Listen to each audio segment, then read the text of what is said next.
Welcome back, everyone, to the Aftermath, the LPL recap. We took a little bit of a week, but now we're all back in the studio. Our schedules have somewhat lined up as we now, once again, have Yanni sleeping. We dragged him from the bed, dumped him here on the podcast. He'll sleep talk.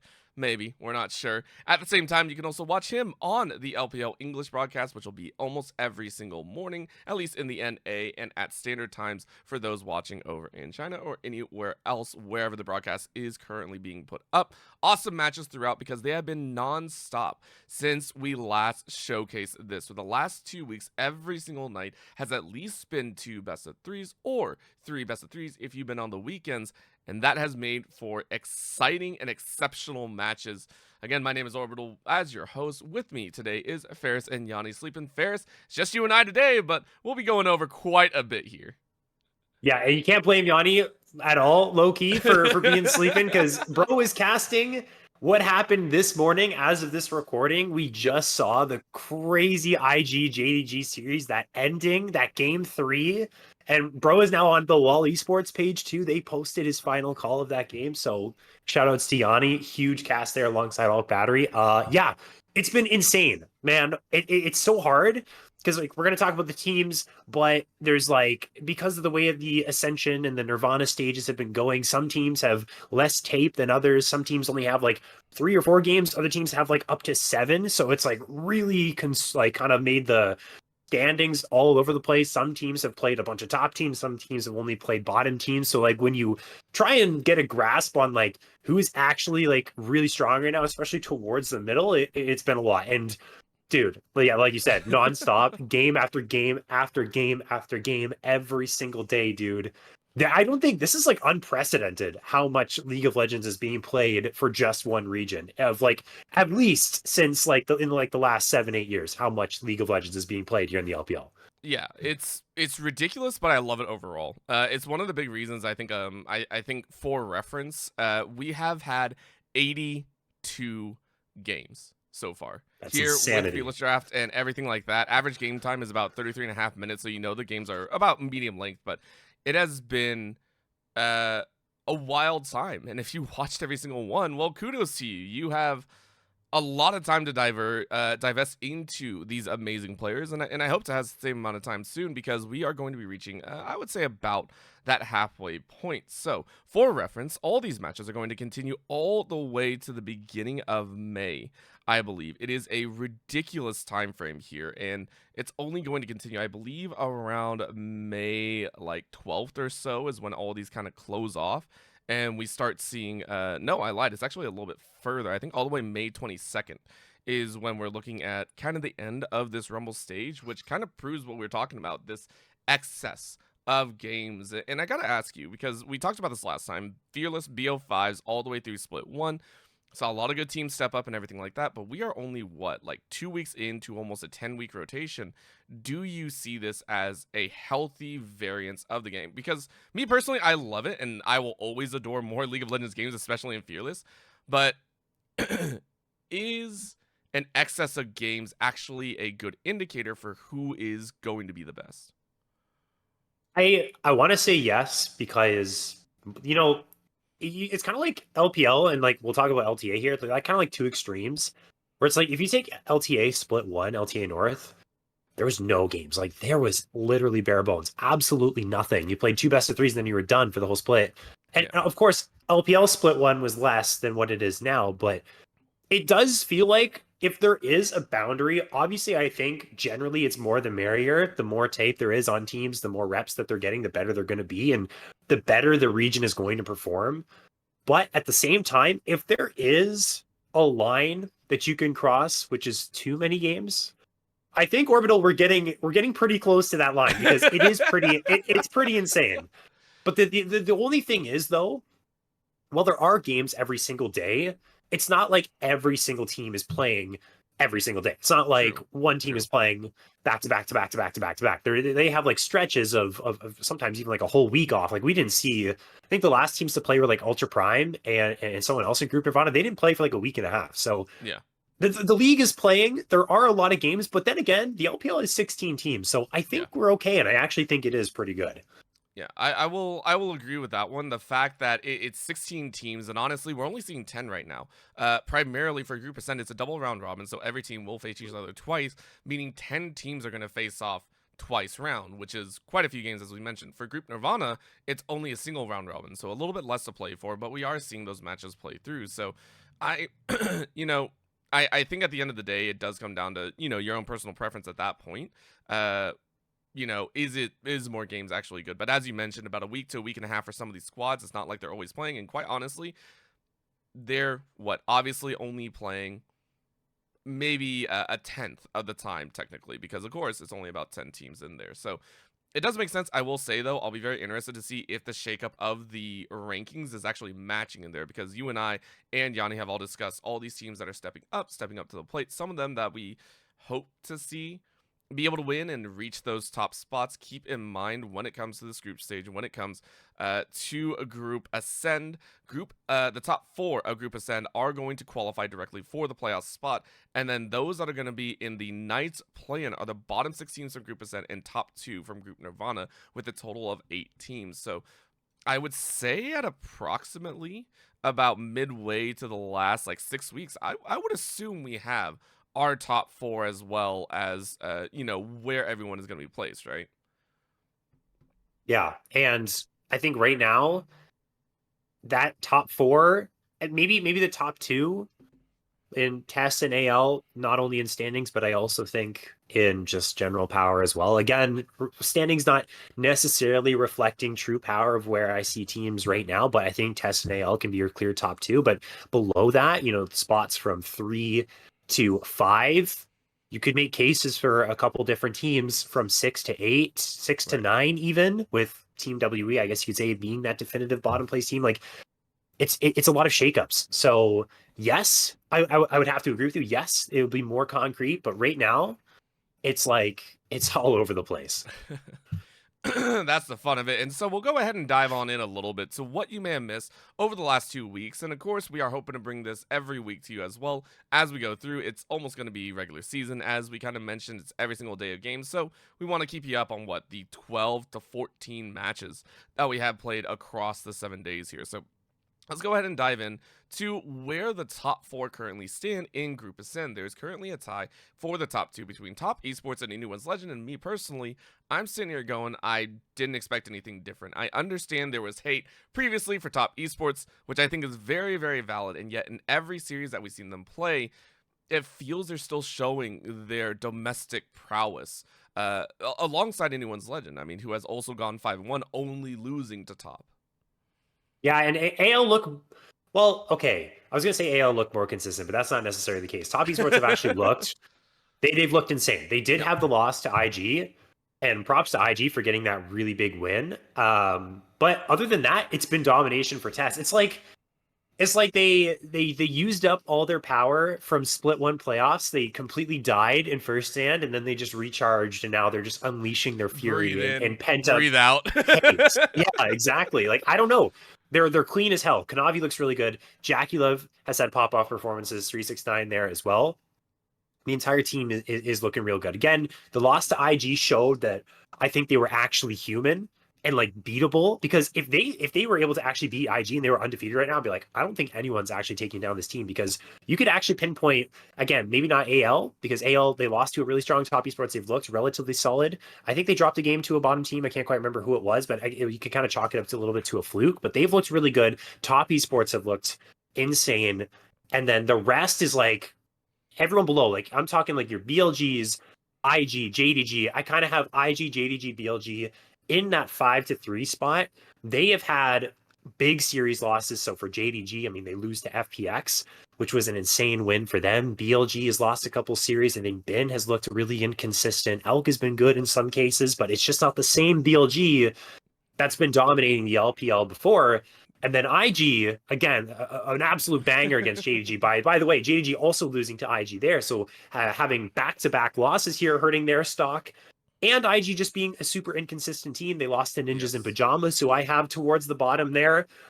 You just don't see that level of inconsistency right now with AL and TES. Yeah, and I will give credit to you. You talk about the fact that IG is a little bit inconsistent. Currently, their consistency has placed them in third. The reason I wanted to talk about the top two, obviously, they're 5-1. They're in a great spot to kind of keep their run up, and some of their matches, I mean, the strength of schedule, they've already locked out some of their major opponents here, at least in the first round of play. Now, IG sitting at 4-3, and then of course, JDG sitting at 3-2. These two are currently locked in for third and fourth, but JDG currently battling BLG with the 3-2 record. We do kind of have to mention the other three in there, as you said, NIP currently sitting with a 2-3, but Weibo Gaming and as well as FunPlus Phoenix. FunPlus Phoenix, FPX, I think everyone on the desk originally had them set at the very, very bottom. And yes, while they are close, they are currently sitting at 2-4, which is just gently outside of Thunder Talk. So, do we assume FunPlus Phoenix are going to fall in the next couple matches? Like, is that to be expected in your opinion?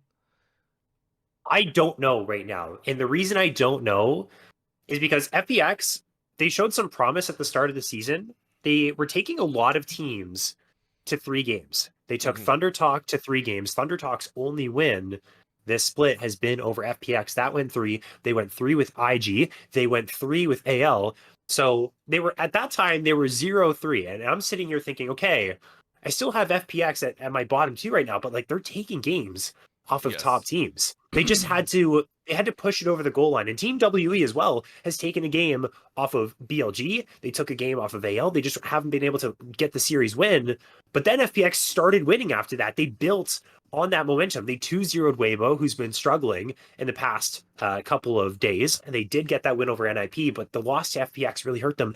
And then they come out and they break JDG's undefeated streak Yep. in the LPL. JDG comes off a hot 2-0 over BLG, and then they drop to FPX. And it's like, what do we say about FPX now? Because Yep. we're seeing glimpses of a really strong team. They're just falling short, but now they're starting to climb back up, and you just don't really know what to expect. Again, this soup of middle of the pack teams that have this unpredictability. I think there's a lot to show still for FPX. I think Shadow and Care, they're playing really well right now. Shadow has had some really insane games, came into the team, I think, earlier in Split 2. It's been so long, can't even remember who he was replacing, but he's looked really good. On FPX, they brought in Awesome from EDG, who was formerly on EDG, and now EDG have brought in On, and I think it's worked well for them. I think they're starting to click. It's like FPX have taken the spot of Thunder Talk. The Thunder Talk of Split 1 is now kind of becoming FPX, but not maybe as much as hype as Thunder Talk was, but they're kind of creeping up. So I could see a world where they bomb. I could see a world where they surprise. I'm just kind of like kicking back and ready to watch. Quite honestly, I love the fact that you pointed out that they've taken so many games off, because at the current moment, they are currently tied with top esports for the most number of individual games played in 6 matches so far. They have played 16 so far, putting them just 3 behind IG, who have played obviously an extra series in there if you want to talk about that one. So quite honestly, they are second behind. They're getting so much practice. They're getting so much time here. And as you mentioned, they're just slightly out of bounds. So maybe picking up a little bit of those pieces at the very end. I have to give credit where credit is due. They have surprised us, and as you mentioned, taking the spot of Thunder Talk. At this point, Thunder Talk sitting at 2-5. I can't even sit here and say I'm horribly surprised. I understand that I feel that Thunder Talk, when coming into this, we all kind of had question marks, obviously, but the fact that they kind of fallen flat here was something that I kind of sat there and was wondering about, considering, again, if we're talking about BO1s versus BO3s, I will always lean into BO3s kind of showing colors of teams. And Thunder Talk, for what they've done so far, they have had a very rough time. 17 games played, but a 29.4% win rate. There's a reason why they're 2-5 right now. Yeah, they've had a disastrous split too. Now, most recent game against NIP is actually a match win. And it was crazy because I'm sitting here watching this game happen, and game 1 was a resounding victory for NIP. And so at this point, I'm sitting here like, this team is done. Like, they don't look like themselves anymore. They've had enough time to try and get back on track to where they were in Split 1. It's just not working. All of a sudden, that team fighting that we praised Thunder Talk about in their Split 1 performance, that came back in that series. I think they had some really solid drafts. They had the Jinx for 1XN with a really big front line in game 3.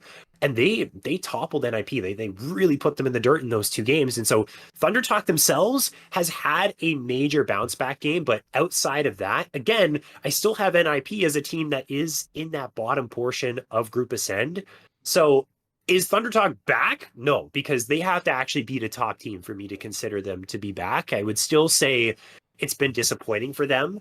Um, yeah, that's all I have to say is there is a glimmer of hope. They've had that win against NIP. They're on an upward trend as of the current moment, but they still just don't look like they're clicking like they did in split one. The magic has faded, and I guess I don't know. They've lost their spark.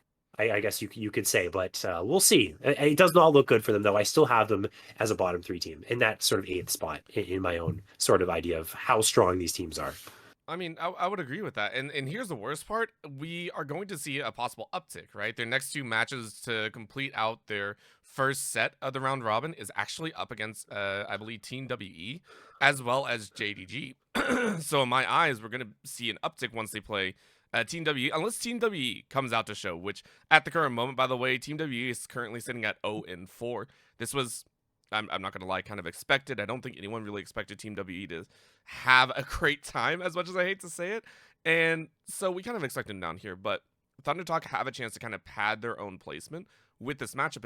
It's against JDG that we got to sit there and go, hey, it's a little tough one. I mean, if you topple JDG, then hey, you can move up the rankings even further. You might be looking at that, maybe 5th through 7th place instead of 8th through 10th. Yeah, and honestly though, with what JDG has shown, it could be doable. JDG to me right now, they feel like the Pays show. And if you watch the series, especially game number 3 against IG that happened this morning, like there are many games and that Pays is their lifeline. They did draft around a Zeri comp where Zeri is quite literally going to be the main carry. They're just throwing meat shield after meat shield in front of him. But if he's not popping off, if him and Scout aren't like going absolutely nuclear in games, JDG kind of just they don't look as good as some of the top hitters like the top esports or the ALs or maybe even the IGs when IG is actually performing at their best. So I think there is a world where Thunder Talk actually pulls out that win and JDG needs to figure stuff out and actually give some wins. Like you have to, they almost beat IG. Like literally, the Nexus was 200 HP away from it being a JDG win. We don't talk about that. We don't talk about that. Okay, we don't talk about what could happen. Yeah, and they've taken some heavy hits. Whether by an inch or a mile, a loss is a loss. To quote a very famous, unfortunate. I don't know. That was a painful reminder of how close some of these series have been. By the way, just so shy of it, but.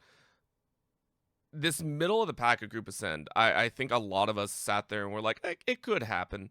It is extremely muddled. And so I'm very excited for the next coming week, get a couple of the matches out. And I believe in 2 weeks, we all have rounded the corner of the entirety of the first half of the double round robin, which will be very fun to see and be able to go over. Hopefully we get some good insights into which teams are going to be pulling ahead, because at the current moment, between just about every placement, there's only one series difference between everywhere. For reference, the only spot that currently has, I believe, 2 series gap is for Team WE, who's currently sitting with 0, and then its next up is FPX and Thunder Talk, who are both sitting at 2 alongside NIP and WBG, I believe. So difficult time there to really spot it out, but it's still very fun, as you talked about there, Faris. So very excited to see what can go down, and hopefully we get some more action and chaos unfolding. Now, the other side here is Nirvana, a group where currently 6 are placed, and very little details. Faris, you alluded to this before,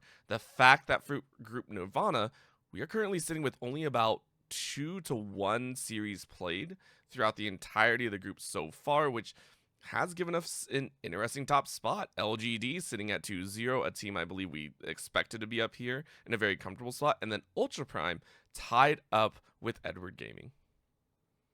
Yeah, I'm really happy with what LGD has shown, and I'm honestly surprised that they decided to bring in Nayu in for Climber. I thought Climber was fine.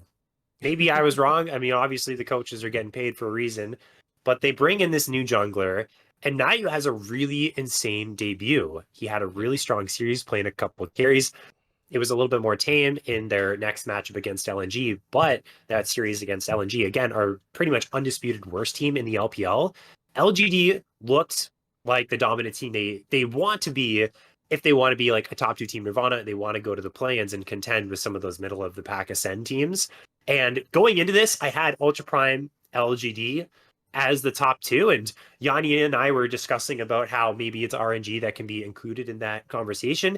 And I think that was proven with the series between Ultra Prime and RNG going the distance, a very close one. Ultra Prime just getting that upper hand and kind of remaining as that top 2. While EDG, they drop a game to LNG, and so you can still consider them there around the bottom. I think the definitive bottom 3 is OMG, EDG, and LNG. I think Nirvana so far, with the limited tape that we have on these teams as of when that stage actually started, things have panned out, I would say, pretty tame, pretty much how we would expect them to go.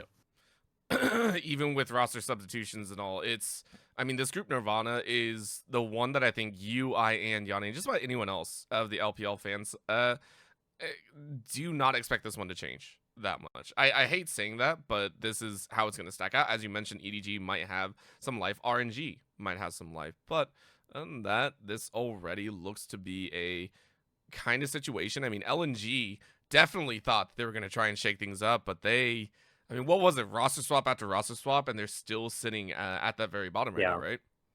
Yeah, it was jungler, and was it support? No, it was AD carry. They had 5T5 in for Weiwei, and they had LP in for Photic. And, well, it's been a change. And honestly, yep. Photic's been invisible for a long time. His career is kind of, it sucks to say, but it's just like, I think he was on Victory 5 back in the day, and then ever since then, it's just Photic has not really been a player that's ever graced like the top echelon of LPL 80 carries. And LP was on RNG. I guess he performed okay. I don't know, not enough to bring LNG a win. 5T5 again. It's kind of whatever. At that point, I respect it though, even though Weiwei is like literally a world finalist player in very recent memory too. 2023 Weibo, like, just throw someone in, change shit up, because nothing is working. And it didn't change really anything. They did get a win over EDG, but I don't know. My EDG stock has plummeted ever since they kind of bombed to 4th place there in their respective play-in group at the start of the split, and then they don't actually get to ascend. My EDG stock has gone down. I do like the On pickup though. I think On in the 80 carry role for EDG is actually okay. I liked his time on IG right before IG picked up the monster roster they have today. A couple interesting things in Nirvana, but again, LGD, Ultra Prime, RNG, I expect those 3 to stay the ones butting heads for those 2 spots. Yeah, and here's the worst part: they will have to conclude very, very quickly. Keep in mind, already about half or a third of the games are done for LGD, so they're going to be very, very comfortably in that top spot. That's the worst ceiling as well, I think, in the Nirvana group. Is you're sitting there, there's only about 6 teams. So that means you're only playing about 5 matches, so you have to make all of these wins count. And the fact that we're already starting off with LGD locking in 2, it's a great time for them. They're pretty happy. They're going to be sitting up at the top spot. But I respect that LNG are actively trying to get a little bit messy with it, right? When you're a bottom team, you kind of just do whatever at that point. There's no expectations on you. There's no real, I would say, eyes specifically. So I can respect them actively trying to make changes, see what works, and pray that they can keep a spot at some point, because they're in there's a chance that LNG might not be with us come the next turn. So, do what you got to do to make an impact. Pray that the social media gods are out there as well. But as you said, Nirvana currently stacked where it is. Group Ascend, we're going to be watching kind of fluctuate very heavily, and that about does it for our review, because that's all that's been going on. Now, it's short and sweet, but that does mean we get a little bit of time to actually go over some of our next matches coming up here. So tonight, when you're watching this in just a few hours, we are actually going to see OMG versus EDG and Team WE versus Anyone's Legend, and these 2 will be played back to back. Thoughts, opinions on this one, because these are some of the fun teams, I will say. AL hunting for their 6th victory here in Group Ascend. AL have to be careful because they dropped a game to FPX.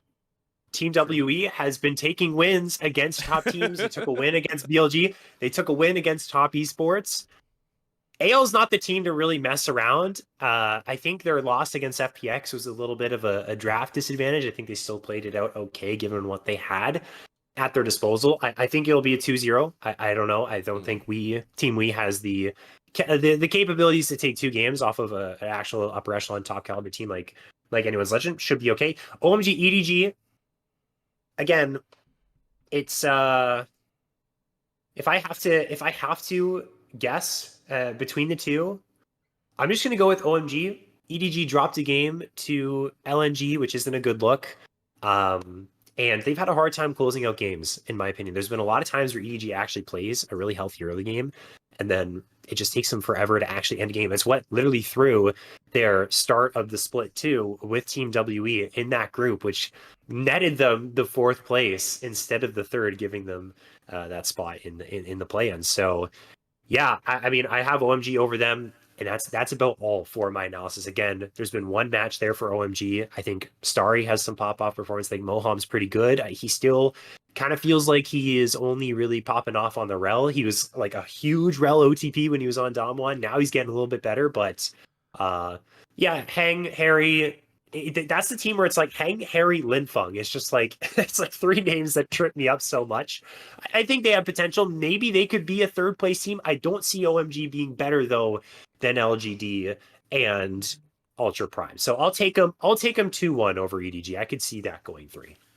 I can agree with that. Again, when we talk about Group Nirvana, we're looking at pretty much 2nd through 5th that are all kind of in a weird spot right now. And granted, OMG is sitting on the lower end of that. So I can respect the idea that EDG might still have some kinks to work out there, and that OMG are going to fight like absolute hell to try and overtake and kind of bump their standings up as well. I could see that happening. At the same time, I feel like, as you mentioned, anyone's legend. I think personally they're shoring things up. I would expect them to take it over Team WE. I know that you're sitting there saying, you know, there are some chaotic moments with other groups, but Team WE, of course, just there's not much there. I think at the current moment they are.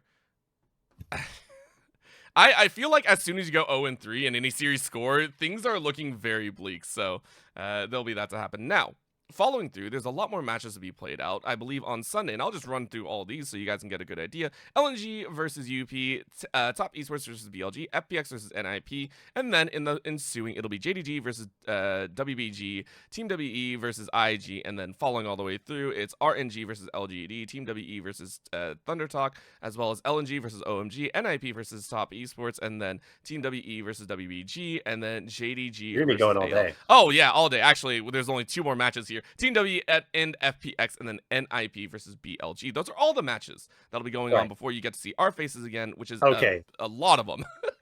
I don't know why I didn't clue into that. The fact that you were just going to do the entirety of the week. Oh, I no, thought no. you were going all the way to the end. I'm like, I thought about you were that. going to be talking. You're going to be talking until tomorrow comes around, bro. Yeah.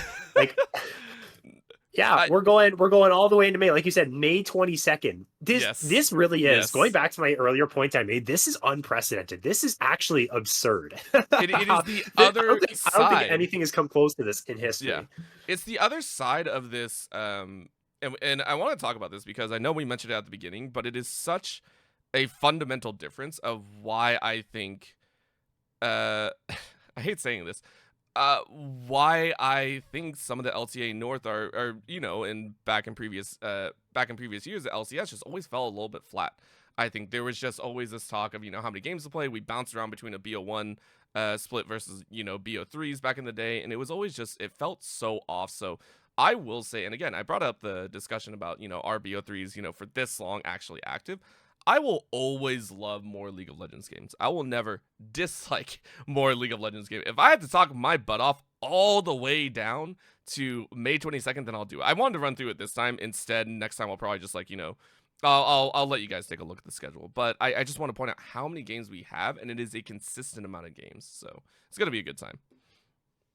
Yeah, it's going to be fun. I'm excited. It's like, it feels like with all the stuff that we've had to process over the last 2 episodes on Split 2, Split 2 has had its sub-splits. It's been like Split 2.1, 2.2, 2.3, and we're like, and then this Ascend split has had its own breakdown of 3 different spots because we've Right. had so many breakpoints to talk about. It's like this Ascend Nirvana stage is so long. We've already had a whole play-in stage Yep. that's been played, but there's been so many games and there's so much more to go. We're only like 1/3, 1/4 through the way of everything to go on. So a lot more things to be played. The things I'm most excited about going forward is these middle of the pack teams. Is Yep. Thunder Talk going to jump up in the standings? Is FPX going to make a miracle run too? Maybe even like a top 5 spot? Like, I don't know. It looks pretty good for them right now, though. They're taking wins against top teams. Is WE going to show us something else other than just one win? Is there going to be upsets in Nirvana?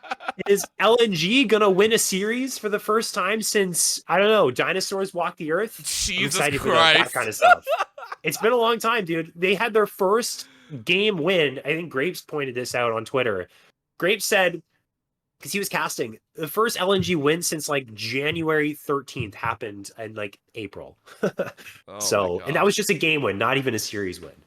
I've the blatant act of play-by-plays trying to buff up squads. We speak like true play-by-plays here because any analyst would be like, bruh, there are a certain number of teams that are going to win and a certain number of teams that are going to lose. And that's all it's going to be at the end of the day. So us giving hope to like LNG or Team WE is such a play-by-play move, I feel like. But it at the end of the day, it'll be a series played out. So I love the fact that you did mention that Team WE, there are going to be some angles, and either way, it'll be a good time. Make sure to go ahead and drop us a like and a follow if you agree, disagree, or if you just want to yell at us, honestly, because we appreciate all the support. At the end of the day, though, we will say that these next few weeks are going to be exhilarating. There are so many games that are going to be played out. Again, as we mentioned, this is just the first half of the double round robin for Team Group Ascend, and with that being stated, everything is going to be muddled. We really hope to see some breakpoints, but I highly doubt that as well. It is the LPL at the end of the day, and that means it's all and exciting. We'll see you all next Friday as well, once we have a few more matches played under, and hopefully Yanni is able to get some good rest and revitalize for the coming weeks and matches. You can go ahead and check him out over on the matches. I do believe he is actually going to be on for OMG, EDG, and Team WE and AL, or I might be crazy and he might be on a different one. But go check him out. Check out all of our lovely people over at LPL English as well. Give them a like, give them a follow, and make sure to watch and tune into all the LPL action in the English side of things. My name is Orbital. With me has been Faris, Yanni on the sleeping desk, and we will see you all in the next.